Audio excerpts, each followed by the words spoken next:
Hello and welcome to the Phuket Stories podcast. I'm your moderator, Saigon Steve.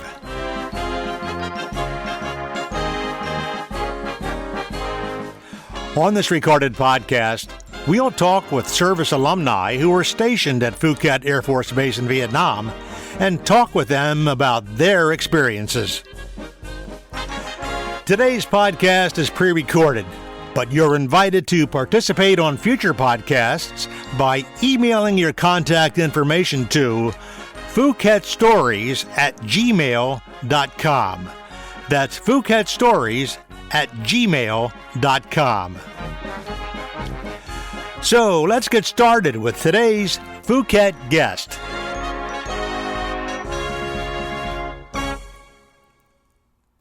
Today we're speaking with David Hanson. David is from Minnesota, and he was stationed at Phuket Air Force Base back in 1969, 1970. Hi, David. Hey, how are you? Oh, pretty good. David, when did you join the Air Force? Well, I had joined the Air Force in February of 1967. And previously that, I was in college on a football scholarship.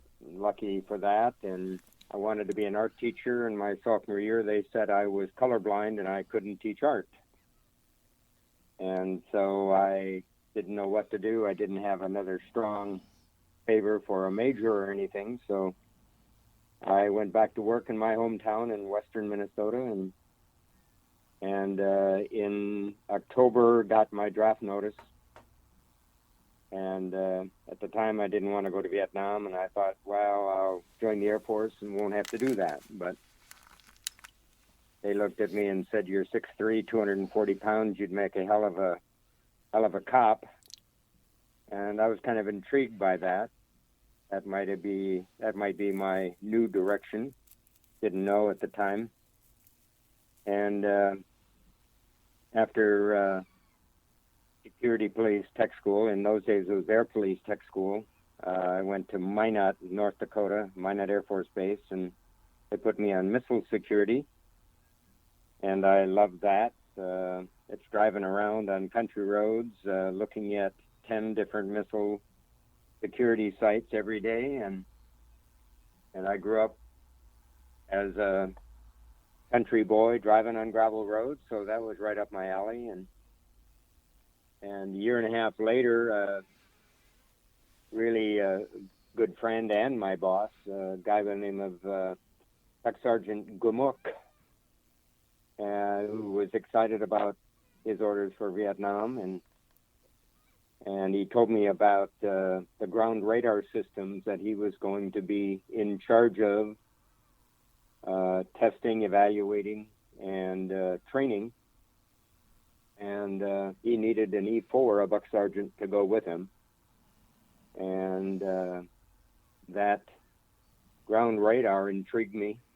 And I was tired of Minot, and so I decided to join him.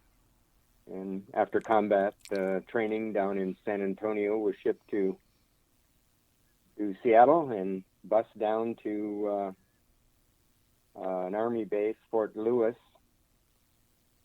Boarded a plane with, 300 other GIs who you didn't know. And an uneventful flight. Nobody really wanted to talk. I think everybody was a little concerned about what Vietnam was going to be like. And so I got into Vietnam June 15th, 1969. So what was your impression when you got off the airplane and looked around? What was the first thing that ran through your mind? Hot, humid. And it must have been 100 degrees and probably 90% humidity. Did you land at Phuket? We landed at Cameron Bay. And so we had to wait overnight for a C-130 up to Phuket. And that night we were awoken about 3 a.m. in the morning. Lights came on, a big loudspeaker. Anybody who has had combat training stand. So I don't know, there was some 70 of us maybe that stood up, and they handed M16s and some clips, and we were told that Charlie had been spotted out in a bamboo patch on the perimeter, and the idea was that we were going to drive that bamboo patch. And well, I was kind of like driving pheasants in Minnesota or driving for deer in Minnesota. You walk side by side and scared them out, and the guys at the end shot them. But boy, it was thick and couldn't see anything. It was about 3:30, 4 o'clock in the morning, and first time in country, and that M16 was on automatic, and my thought was, what happens if Charlie steps up in front of me? Am I going to kill him before he kills me? And then the other thing, what happens if the guy next to me, who I couldn't see often because of the thick brush and the darkness, what happens if he steps in front of me, and would I recognize him and not kill him? And a scary night. We got back. No Charlie was spotted. And I was given a hangar number to meet with the airplane flying to Phuket, and there was some 20 others that were there. I didn't know them either. And we flew to Phuket and got in there early afternoon on that would be June 16th, I assume. And it was a lot cooler in Phuket, and it was a lot prettier in Phuket. So I sort of liked that. So when you were there in June of '69, how many days were you there before you were involved in the sapper attack? That sapper attack, I forget approximately what the date was. I think it was in February or early March. I had a lot of experience we mounted that ground radar system on Tango 13, which was a 60-foot steel tower. Amazing. We had 3 M60 machine guns, probably about 8,000 or 9,000 rounds of ammo. It was manned by 3 people. 2 of us were Cobra Flight. Sometimes 3 of us were Cobra Flight. Often there were Marines or Army personnel in training on the radar system. The radar had a sweeping beam attached to one of the poles of the tower, and we could span 180 degrees up to 4,000 yards. And unlike the first radar systems that I worked with when I first got there, where I actually had to go out with the night ambush teams, and it was kind of like a laptop computer about that size, and we had earbuds and we had throat mics, and I was just 1969. I thought that was pretty awesome technology. But if somebody heard movement, then they would tell me that they heard movement at 2 o'clock, something like that, and I'd have to either kneel or stand up with this unit and try to wave it back and forth and try to find the movement. And the idea was that we could determine whether it was animal or human. So when you say wave it back and forth, that's kind of like the policeman with a radar gun? Is that what it's kind of like? Kind of like that, yeah. And dog, when I was in training with that, a dog walking or running would sound different. Human walking or running would sound different.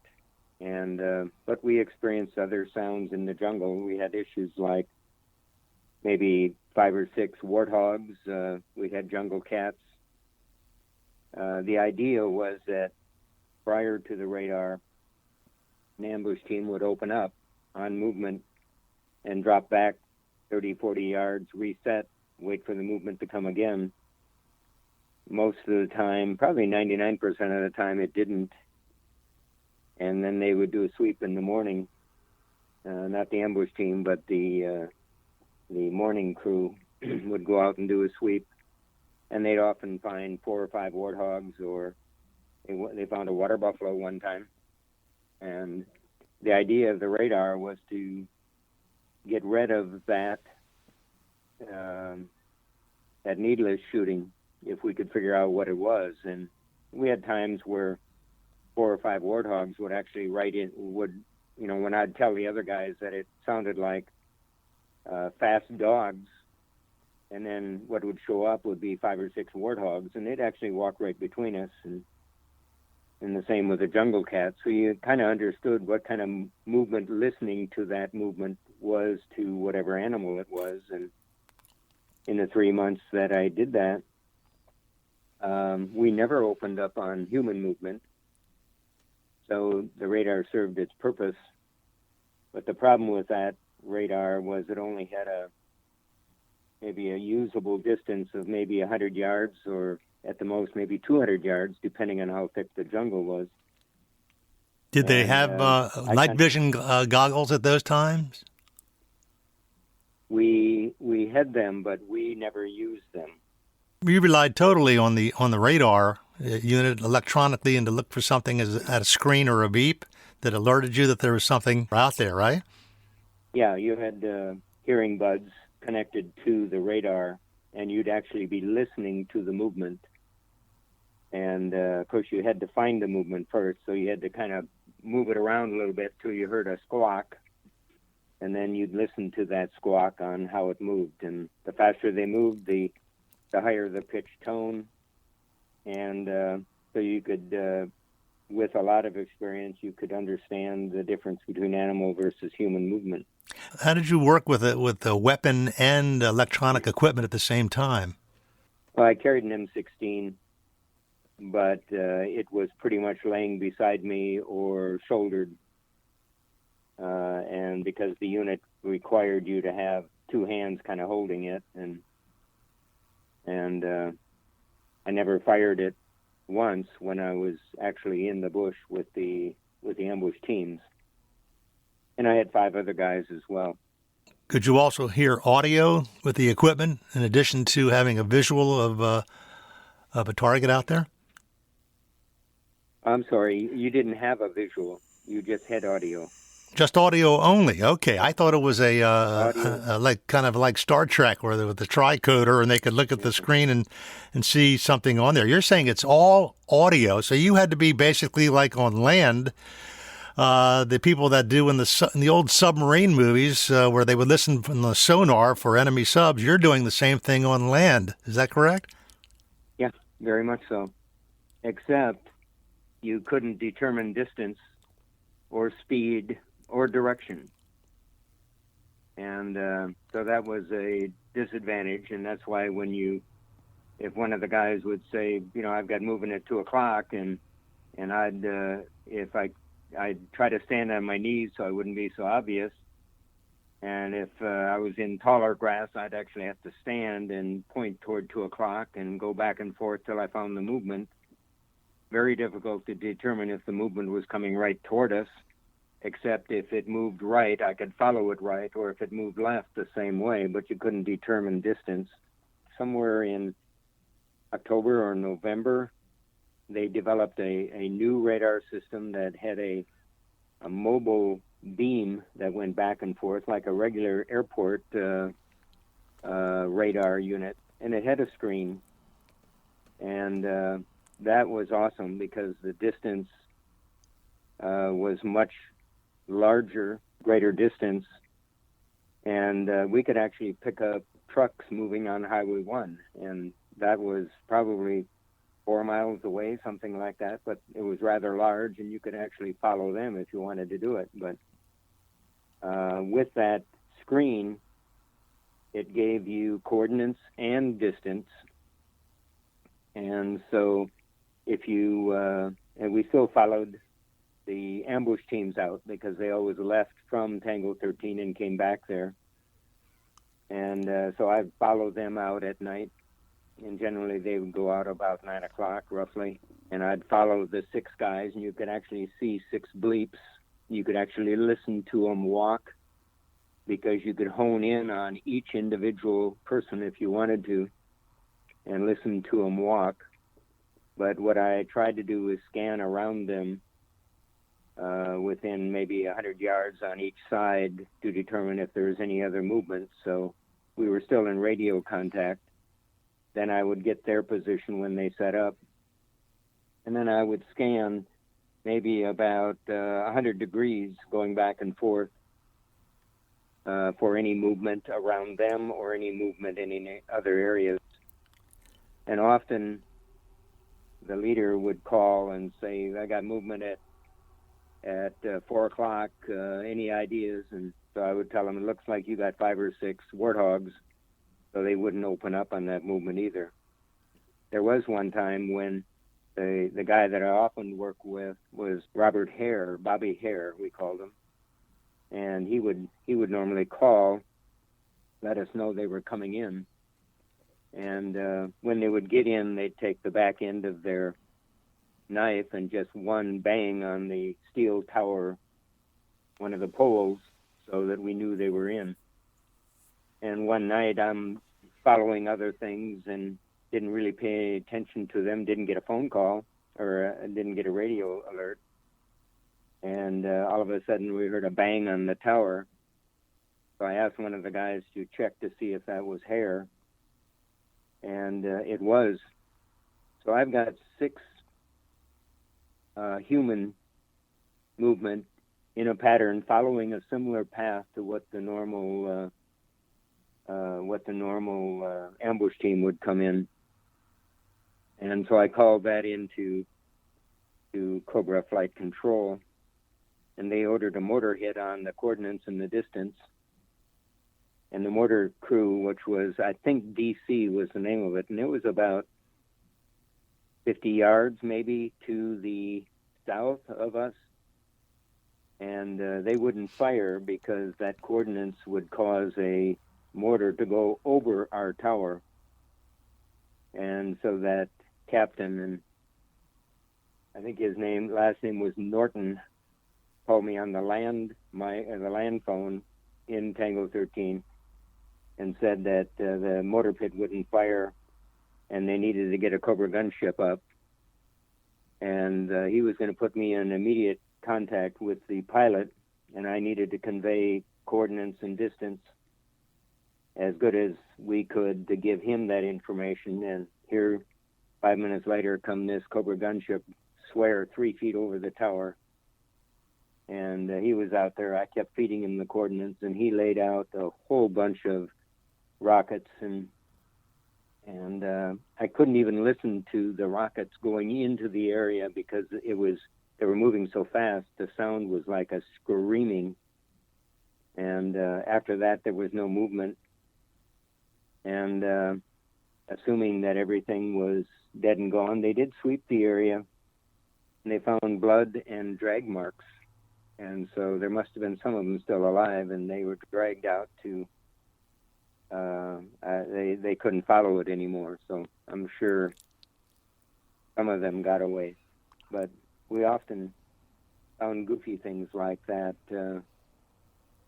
We had a colonel up in the tower one night, and I was training a Marine, and there was a blip on the radar, but the blip never moved distance-wise, left or right or closer or further away. It stayed the same all the time.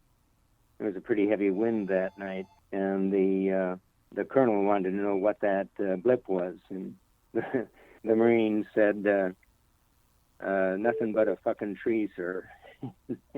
And the colonel said, what kind of a tree? And he said, nothing but a tree, sir. So there were those kinds of movements that you had to kind of watch and maintain as well. Well, they said there were tigers and panthers out there also, with water buffalo. Is that true? Did your radar see a panther or a tiger out there? When I worked with that smaller unit with an ambush team, I actually could hear some sort of a large cat, and it turned out a black panther walked right in between two of us and went back into the bushes. And it looked like he was a black panther, but it was dark that night. I think there were panthers there. Whether they were black panthers or not, I'm not really sure. But I never found them. I never found that movement on the larger radar, whether they were too small or moving between the bush and we were a further distance. That I'm not sure. We did find warthogs, and we did find or assume that it was a water buffalo at one point, but it was a single movement blip, and we didn't pay a lot of attention to that. It sounded like what you would expect a cow walking around, and with the forelegs, a lot of stride between the movements, not the short movements that you would find on a short little warthog kind of thing. It was pretty amazing technology. So you were basically like an electronic forward observer. You would see things on the screen or hear it in your earpiece and tell them you think there's enemy out there. And based on that, they would open up a fire zone and start firing whatever ammunition they had. Is that the way it worked? Yeah, generally. And we had several occasions where we would see human movements, 3, 4, 5, 6 blips on the radar. And generally I would call into Captain Norton. He would call a mortar strike on that coordinates and distance.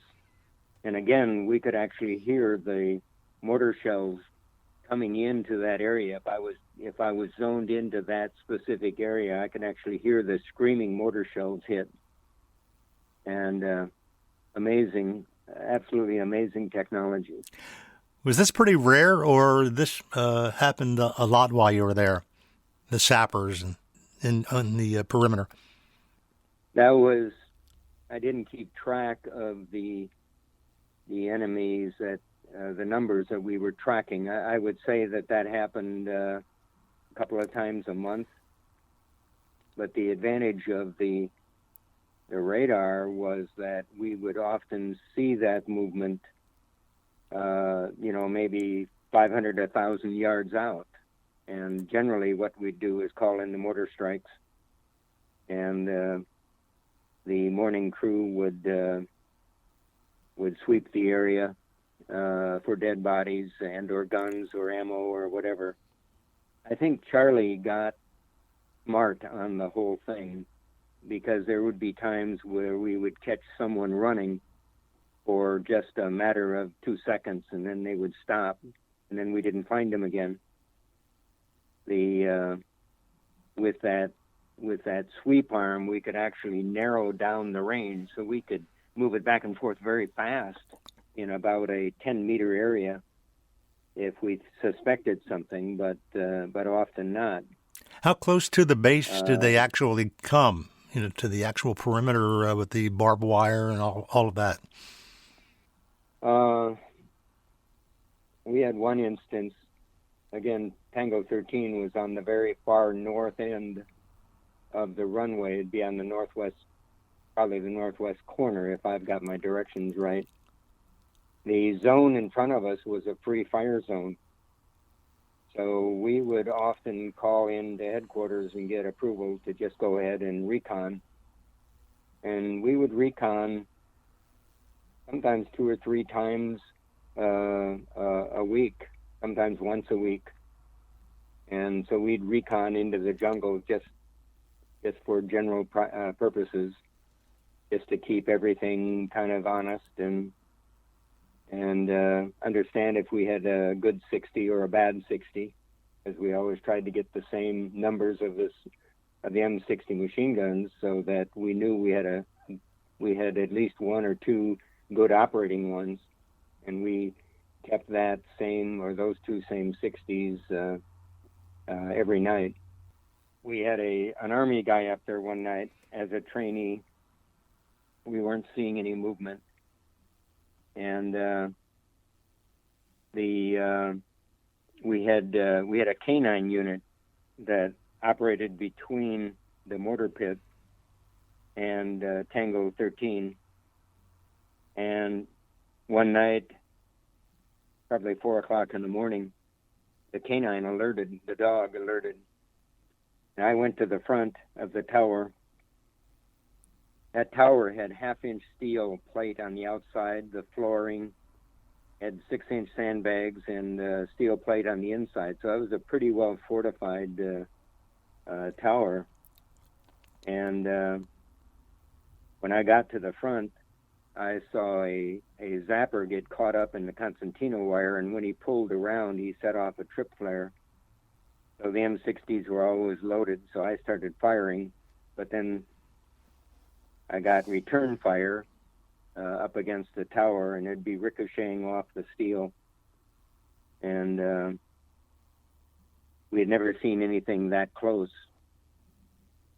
And the canine started firing. The mortar pit started firing. And I think they were perplexed as what to do, but what they came was, it looked like a dry gulch. And I think they got into that dry gulch and followed it all the way up to the concertina wire, where it was actually too close for the radar to pick them up. Thank goodness for the canine unit.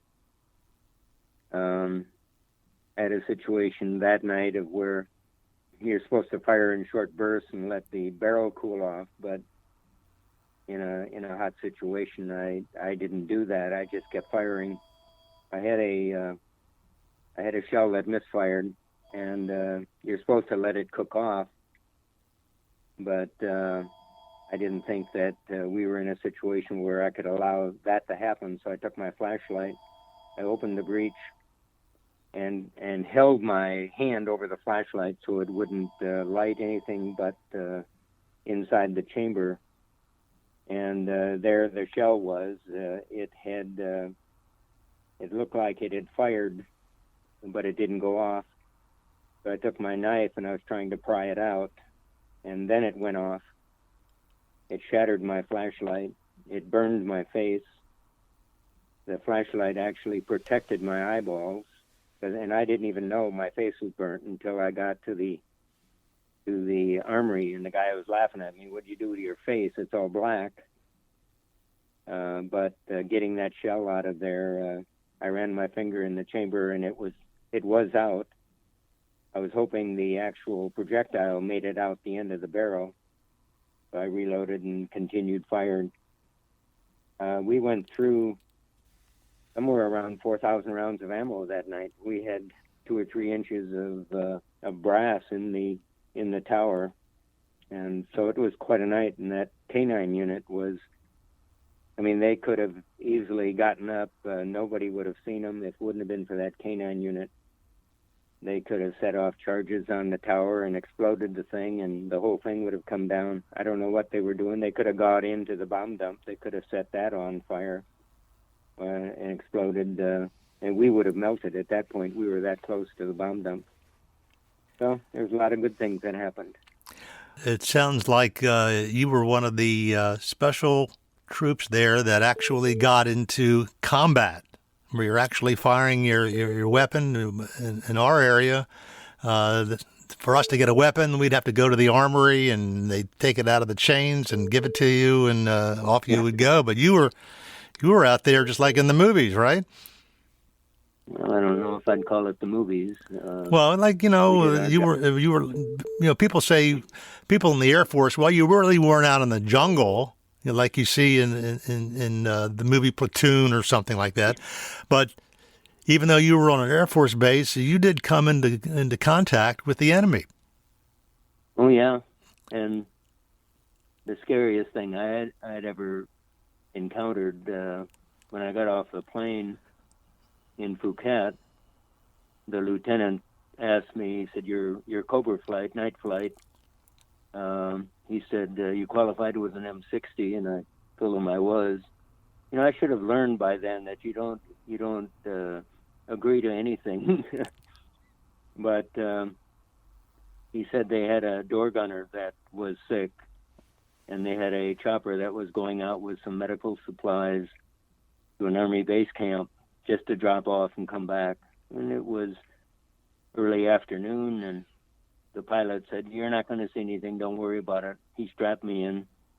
I'd never seen an M60 with butterfly grips before, but the 60 operated the same. I loaded it, and he gave me a helmet, and he said, there's radio in here, you and I can talk to each other. And we took off, and that was my first day in country, and I couldn't believe how beautiful the country was, the thick dense jungles and the mountaintops, and halfway there or so, we started receiving incoming. I could see holes penetrating the fuselage and a little bit of a ricochet effect. And the pilot said, we're taking income. I'm going to roll and give you a better shot. And all of a sudden, first day in country, I'm looking at muzzle flashes from a dark jungle. And the night before, I never thought I'd be so scared in my life. And that was 10 times worse. And I fired as much as I could. We got by him. He rolled back and he's screaming. He said, "You got 5 to 6 kills." He said, "On your first day." I was shaking so bad I didn't even think about it. We landed. They unloaded the medical supplies. We took off. No issues. So I was really getting to think like this is really going to be quite the year. And but even in going out with the jungle and not really seeing anything and not firing your weapon, and we went something like 5 months without firing a weapon again. So there were a lot of boring days, but you're still out there. I mean, you're still out there in the dark, and you're still intently listening for anything, any movement, any twig that snaps, a trip flare that goes off. I mean, there was all kinds of things that you could imagine that could be dangerous. But you just can't open up and fire on something like that. You don't know what it is until you actually find it. And you have this sense that, gee, am I going to be able to fire fast enough if it really was movement? Or did I really not see anything that I thought was movement? And all of those mind tricks.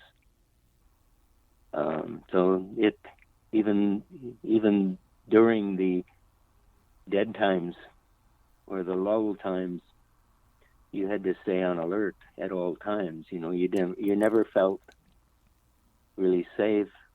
You know, you get into it 8 or 9 months, you take a lot of that for advantage, and you become accustomed to the danger, I think, and the fact that nothing was happening.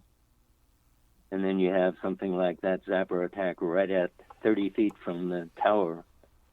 You have to be ready at all times. You can't just sit around and play like nothing's going to happen, because you had to be ready. Scary times. So the security police Cobra flights, they're an ambush They're team, out right? there.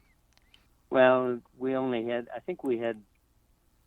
I'm trying to remember if we had 2 ambush teams or 3. And each one, I think, had 6 guys on it.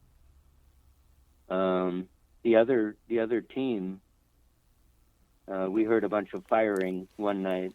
We were out in the bush, and we get in, and we had heard that the other team got into a firefight, killed, I forget the numbers, 5 or 6 VC. And we were asked to go drag the bodies onto the base, and they were, they looked like they were 10-year-old, 12-year-old kids.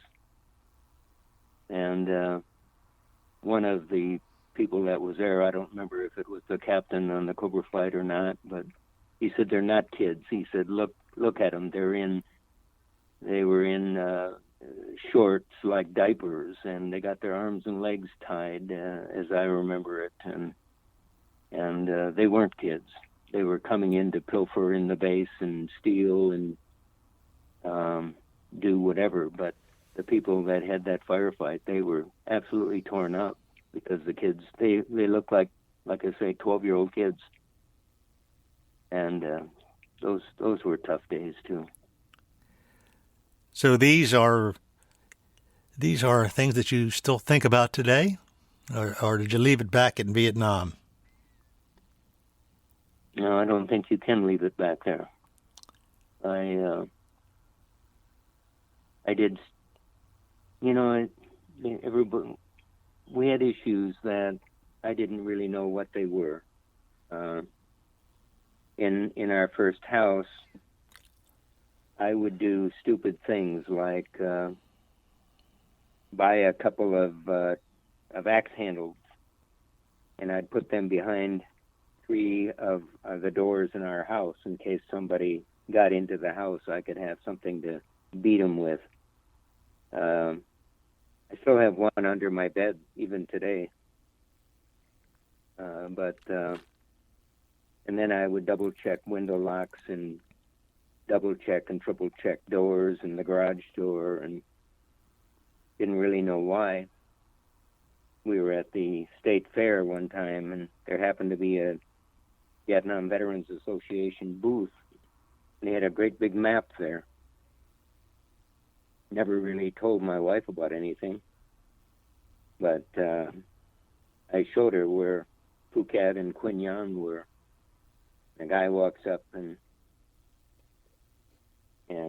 asked me if I was in Nam, and he asked me the years, and I told him where and when, and he said, "You sleep with axe handles behind your door and a 9mm under your mattress, and double check doors and windows?" And I looked at him and said, "Yeah, how did you know that?"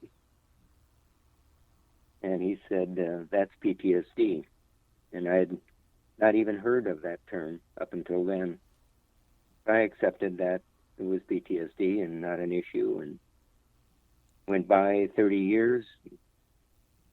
And but then I started having more nightmares and dreams, and then I had my first flashback, being in that chopper and seeing the flashes coming from the jungle.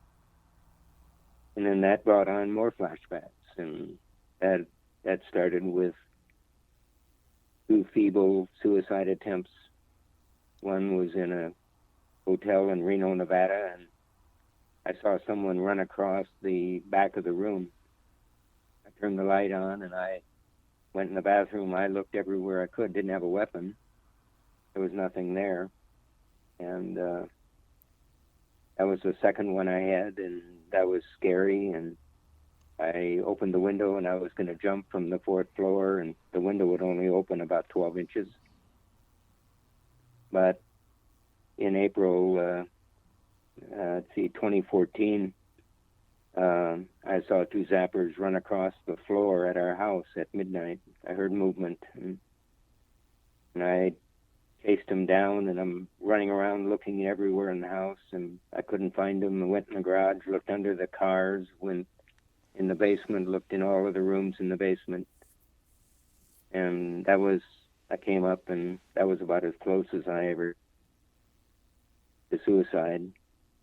I called the VA hotline, and you get to the VA hospital, and because there's a doctor there, I hung up on him. I called again, got the same guy, and he said, "I checked with the Minneapolis VA hospital. The doctor is there. He's calling an on-call psychologist. They will be there. You get there within the hour." So I think like most guys, I went upstairs and I snuck some clothes and trying to sneak out of the bedroom, and my wife woke and said, "What are you doing?" And I just said, "I'm going to the VA hospital." And he said, "You're not driving." And she said, "I am." She's pretty forceful. I agreed to that. We got to the hospital. The doctor was there. The psychologist was in the room looking over my file. And at that point, I'd already been declared I didn't have any PTSD, so VA wasn't going to do anything for me. And the doctor said, "Your blood pressure is skyrocketing," and that was an hour and a half after this whole thing was going on. But I was in good health, and went into the room with the psychologist. She looked like she was 16, but boy, she really knew at least I thought she really knew what she was doing. Her first question was, "Do you want your wife in the room, or would you like her to leave?" And my response was,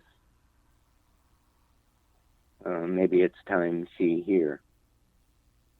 So I spilled everything out. The next day I had a meeting with the head of the VA psychology department, a guy by the name of Dr. Ren Stinson, super guy. He connected me with a therapist, and I started on a 6-week program called Prolonged Exposure.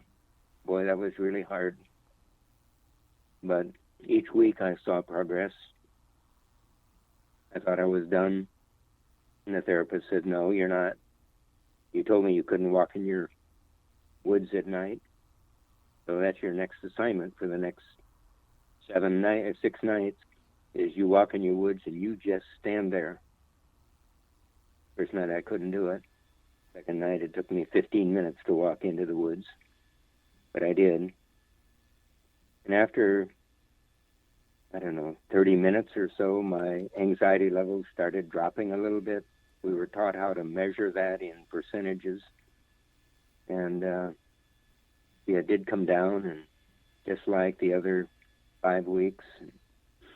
And I walked in, and the next night it was easier, and the fourth night it was easier yet, and the fifth night I didn't have any issues walking into my woods. And the sixth night I was so comfortable I stood there for 20 minutes, and I went down the hill behind the house and came up between the houses and went back in. And so I thought I was done. The therapist says, no, those are woods that you know. Now you're going to find woods that you don't know. So I had to go to woods about 4 blocks away, walk into those woods. Again, no issues. I did that for 3 more nights, and I thought, this is stupid. I'm not going to do it again, because I didn't have any issues. And then she told me that I was done. And that's been 6.5 years ago. I don't have any flashbacks. I don't have any nightmares or dreams or screaming at night. I still hear noises, but I don't get out of bed and chase them down with my 9mm. The 9mm is not below my mattress anymore. I kind of laughed when I was looking for something under the bed and saw the axe handle still there, and I'll still leave that. It's still there, but I don't have the issues anymore. I can walk in my woods at night with ease, and it's been absolutely wonderful. It's one heck of a story, David. I guess the treatment is you have to confront the beast, right? And you have to talk about it. It's like someone who's afraid of flying. You have to get on the airplane and confront the beast. Is that the way it works for treatment with PTSD? Yeah, kind of. The treatment started out with me taping my most. I had to label my most harrowing experience, and then the next one, and the third, and the fourth. And you had to tape that on. They put it on your cell phone. So every night I had to listen to that, and I tried. And I thought I was the only one that had troubles with it. But my problem was that I was blubbering so hard while trying to tell my stories that I just couldn't listen to that. So after 5 nights, I gave up. I couldn't do it. So I went back to the therapist now the second week and told her that I just can't do that. And her response was, oh, okay. Have you ever watched movies of Vietnam? And I said, no, never. I wouldn't do that. And she said, well, now when you get home, you download Good Morning Vietnam. That's a pretty docile movie. I had never watched it. And I downloaded it off the internet. I watched it. There was one point where my anxiety levels skyrocketed, and that was right when the bomb went off in, I think it was a bar in one of the towns, maybe in Saigon or something. And the idea then is you mark what that part of the movie was, and then you go back and you watch it again and again, and you measure your anxiety levels each time. So the first time it was like 70, pretty high, not skyrocketing. The next time it was maybe 60 to 70. The third time, 40 to 50. The fifth and sixth and seventh time I watch it, all of a sudden you're down into the 30, 40 range, which the therapist said was normal in an incident. And then we went from there till, Platoon. That was a little harder. It had more segments that I had to watch.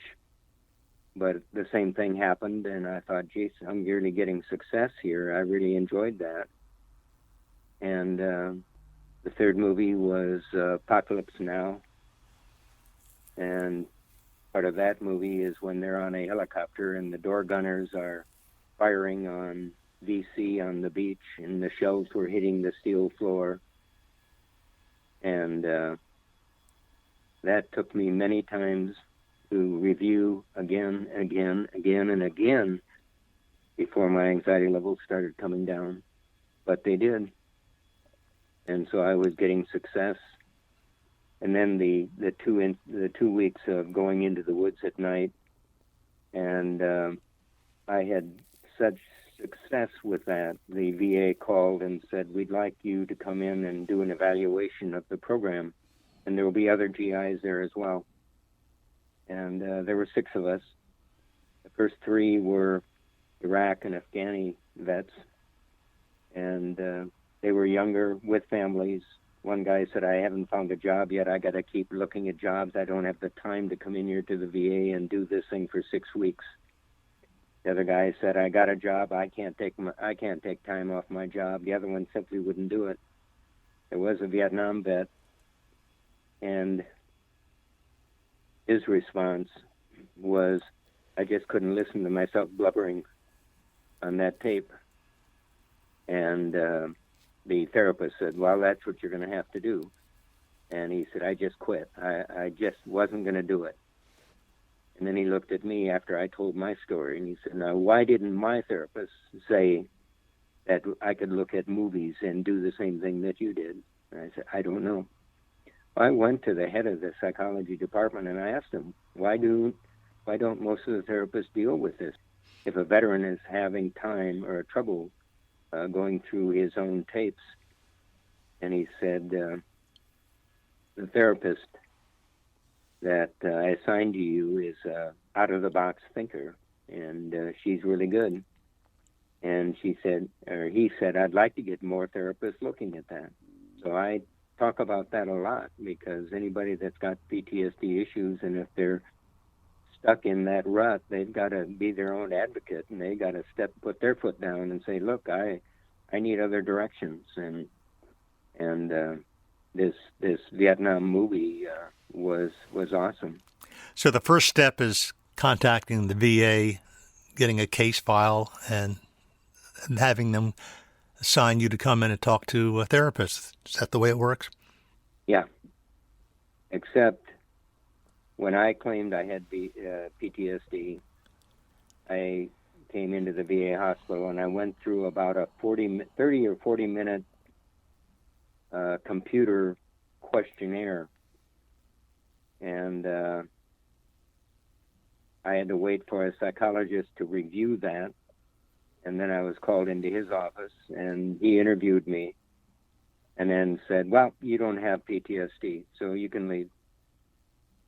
And I was shocked. I took the elevator down, got in my car in the parking lot. I couldn't start my car. I was so shook up. And a half an hour later, I started the car and I started driving home. And I started having such a reaction that I actually had to stop. I found a coffee shop and called my wife and told her I wasn't coming home yet.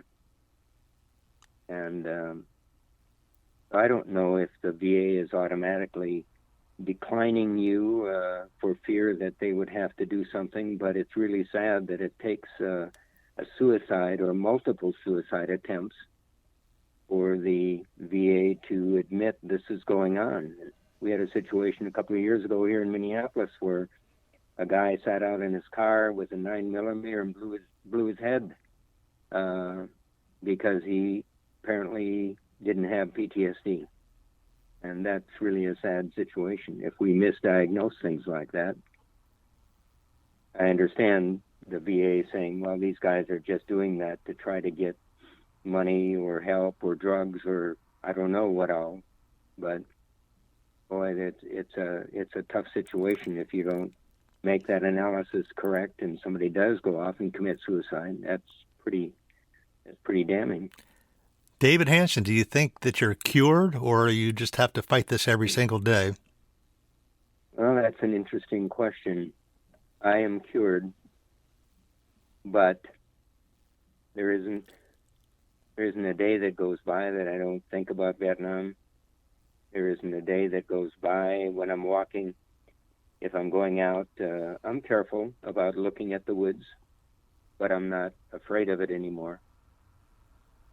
I don't know if I would call myself cured, but I'm certainly a lot better off. And my wife says for 6.5 years now, she's actually slept at night, not listening to me screaming. And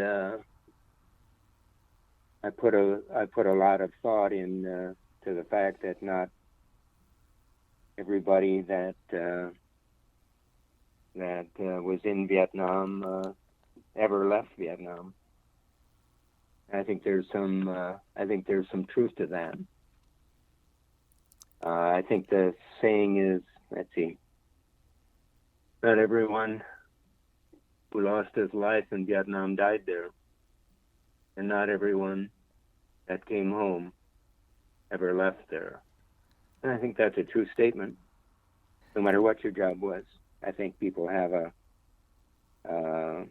lingering effect from something like that, because no matter what you did there was fear. I mean, some of my best friends were cooks because, and I told a guy here just the other day, two best friends I think I ever had were a cook and a supply sergeant, because I could get cami fatigues from the supply sergeant, and I could give a set of cami fatigues to the cook for a case of steaks. But they felt it, and even on the Phuket website, you know, you hear things about, gee, I never knew stuff like that went on. We felt pretty safe in the inner part of the base, and I look at the combination of a whole bunch of people, not only the Cobra flight, but the day crews, the morning and the afternoon crews who did their job as well, in an attempt to keep Phuket safe. Well, I think we all want to thank you and the other people that guarded the Phuket perimeter for us at nighttime, kept the bad guys away, and helped a lot of people come home safe, not shot. And I know that you had this PTSD problem, and you're over it, and only things are going to be better from here on out. David Hanson, I want to thank you for spending the time with us to tell your Phuket story. This is a heck of a story, and I think that the people who were stationed at Phuket, or even if you weren't, that will get a lot of information from listening to this about the PTSD problem, and that there is a way around it. David Hanson, thank you for your service. Thank you, Saigon Steve. Good luck with this. Well, that wraps up another episode of Phuket Stories. If you'd like to participate in a future Phuket Stories podcast, email your contact information to PhuketStories@gmail.com. That's PhuketStories@gmail.com. Until next time, thanks for listening to the Phuket Stories podcast. I'm Saigon Steve.